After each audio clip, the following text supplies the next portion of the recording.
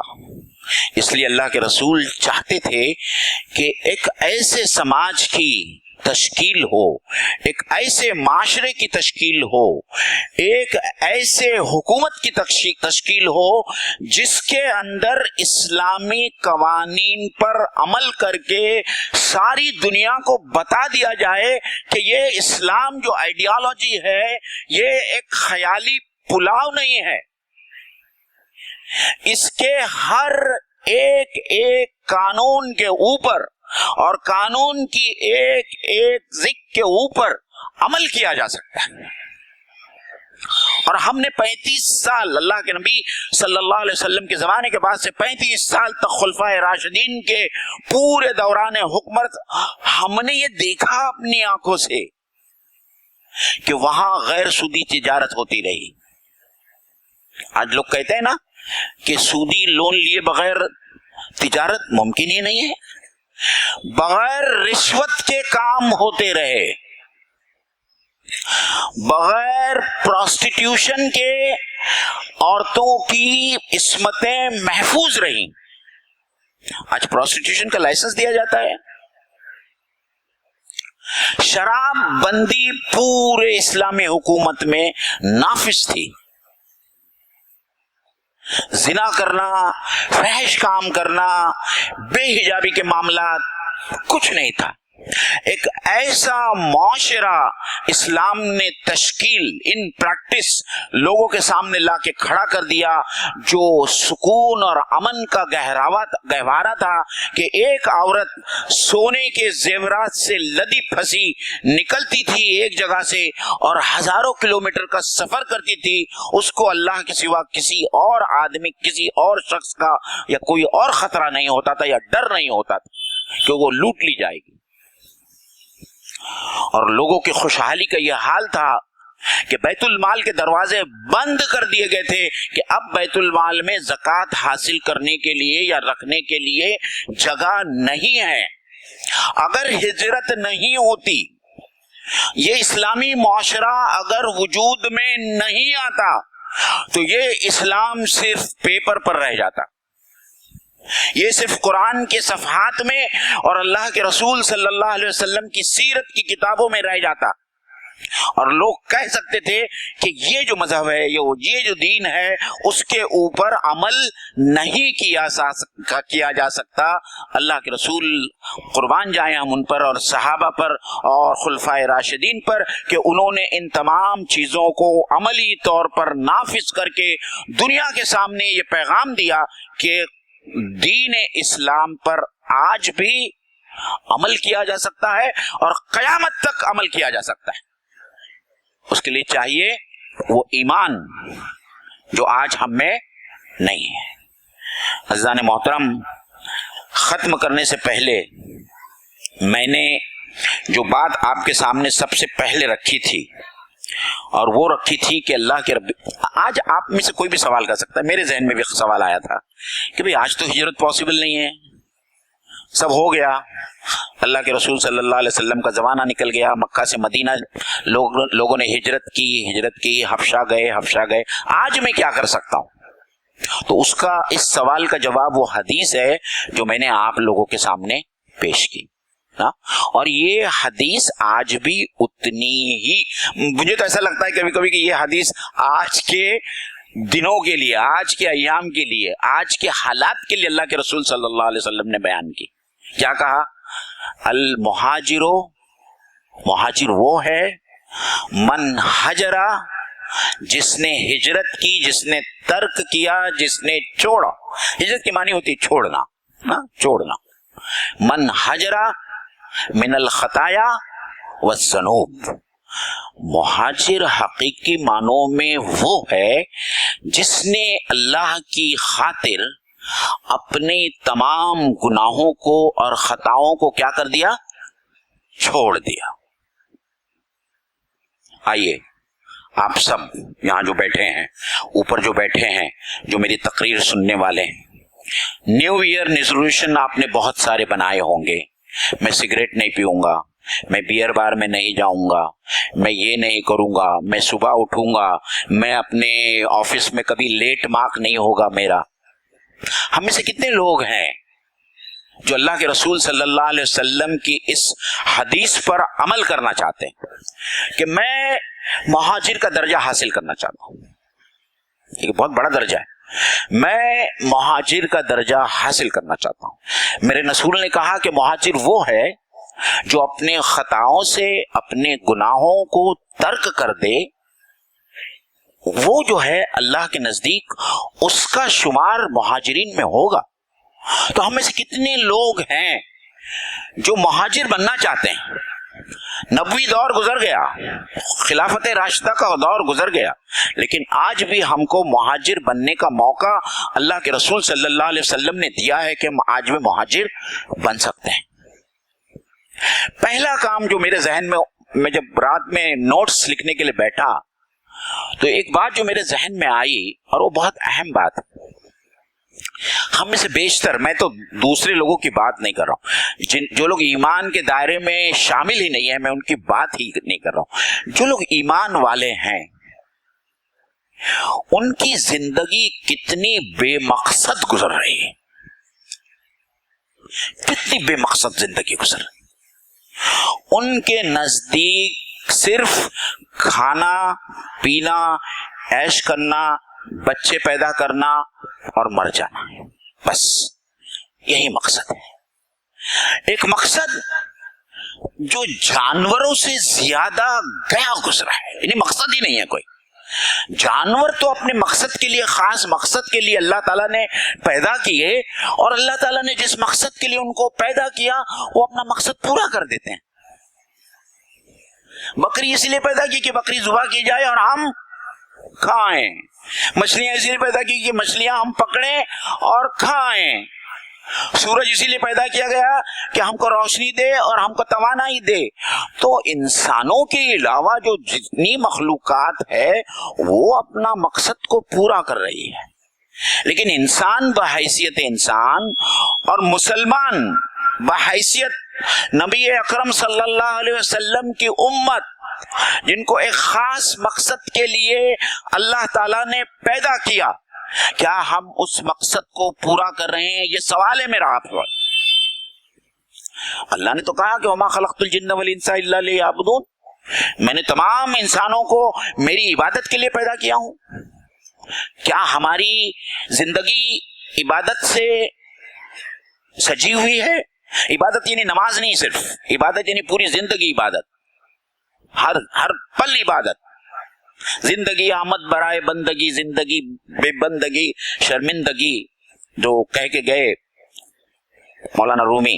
تو پہلے ہم کو یہ ڈیسائیڈ کرنا ہے ہم سب کو کہ کیا جس کے بارے میں اللہ تعالیٰ نے کہا کہ جن کی آنکھیں ہیں لیکن دیکھتے نہیں، جن کے کان ہیں لیکن سنتے نہیں، جن کے دل ہیں لیکن سوچتے نہیں، یہ جانوروں کی زندگی گزار رہے ہیں. بلکہ اللہ تعالیٰ آگے کہتے ہیں بل ہم اضل، یہ تو جانوروں سے بدتر زندگی گزار رہے ہیں. تو ہم میں سے ہر کسی کو آج یہ ڈیسائیڈ کرنا ہوگا کہ بھئی ہم کو ایک با مقصد زندگی گزارنا ہے یا بے مقصد زندگی گزارنا ہے، اور اللہ کے سامنے حاضر ہو کر جواب دینا ہے کہ ہم کھائے پیے، ہمارے جتنے کام تھے وہ میں اور میری فیملی، میرے ناف کے اوپر کا حصہ اور میرے ناف کے نیچے کا حصہ، بس میری تمام تگ و دو جو ہے پوری زندگی کی یہاں تک محدود رہ گئی، اس کے علاوہ میں نے کچھ نہیں کیا. دوسرا، اگر بہت سارے لوگ ہیں جو آج بھی جو ہے برے لوگوں کی صحبت میں رہتے ہیں، ان کے ساتھ رہنے والے سگریٹ پیتے ہیں، چرسی ہے اور شرابی ہے، زانی ہے، نمازوں کا اہتمام نہیں ہے، آپ کی ہجرت کیا ہوگی؟ ایسی صحبت کو چھوڑ کر اللہ کی خاطر نیک لوگوں کی صحبت اختیار کرے. یہ بھی ہجرت ہے کہ آپ لوگوں نے برے لوگوں کی صحبت چھوڑ کر نیک لوگوں کی صحبت اختیار کی. میرے پاس میں ایک لمبی لسٹ ہے، میں وہ تمام چیزیں، میں صرف یہ مثال کے طور پر آپ لوگوں کو بیان کر رہا ہوں. آپ لوگ اپنی طور پر جو ہے اس کا انطباق کریں، اس کا اپلائی کریں. بہت سارے لوگوں کو ہم دیکھتے ہیں کہ ایسے ایریا میں جا کے رہتے ہیں، بہت پوش ایریا ہے، آزو بازو مسجد نہیں ہے، آزو بازو مسجد نہیں ہے، 5 وقت کی نماز پڑھنا تو دور، گھر پہ بھی نماز نہیں پڑھتے، جماعت سے نماز پڑھنا دور. کیا ہم ایسے کسی لوکیلٹی کو ڈھونڈ سکتے ہیں جہاں ہم جا کے آباد ہو جائیں، جہاں مسجد میں جا کر 5 وقت کی نمازیں ہم پڑھ سکیں؟ یہ بھی ہجرت ہے. ایسی جگہ جہاں ہم با جماعت نماز نہیں پڑھ سکتے، حالانکہ وہ لوکیلٹی بہت پوش ہے، یا تو پھر آپ میں اتنی ہمت ہو تو آپ بنائیے وہاں مسجد اور وہاں جماعت سے نماز پڑھنے کا اہتمام کیجیے. آپ اگر نہیں ہے تو آپ وہاں سے ہٹ جائیے اور اپنے بال بچوں کو لے کر ایسے علاقے میں آئیے جہاں آپ 5 وقت کی نمازیں پڑھ سکتے ہیں. عزیزان گرامی، دوسری جو اور آخری بات جو ہے وہ یہ ہے کہ ہم میں سے ہر آدمی گناہگار ہے. اللہ کے نزدیک ہماری زندگیاں گناہوں سے لت پت ہے. ہم اگر اپنی بکٹ لسٹ بنائیں گے، لانڈری لسٹ بنائیں گے کہ صبح سے شام تک کتنی گناہ ہم کرتے ہیں، تو ہم کو معلوم پڑے گا کہ ہمارا ایک فل اسکپ پیپر تو آرام سے بھر جائے گا. 30